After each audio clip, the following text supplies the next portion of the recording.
Año y medio estudiando para certificar que la mano de Goya trazó los 3 dibujos desconocidos hasta ahora. Alrededor de 1797 dibujó este amor imposible. Sobre 1814 esta figura que el propio artista tituló Buena Mujer, y en 1822 una madre meciendo a su hijo. Prácticamente al 100% que son obras de Goya indiscutiblemente. En la manera de dibujar, en la manera de dar las aguadas, los trazos, el tratamiento conceptual de la imagen. Empleó papel perjurado de gran calidad que ha ayudado a su conservación y lápiz y pluma. Pertenecen a 2 colecciones diferentes. También lo fueron las motivaciones de Goya para hacerlos. Un boceto para los caprichos que desechó, un regalo a un amigo y un dibujo para una alumna.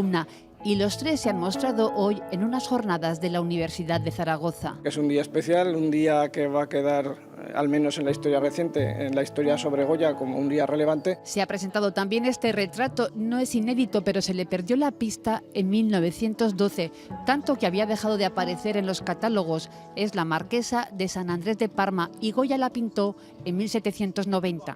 Es un cuadro excelente porque además ella está embarazada. Es el primer caso antes de la futura condesa de Chinchón, que aparece también embarazada, en que retrate a una embarazada.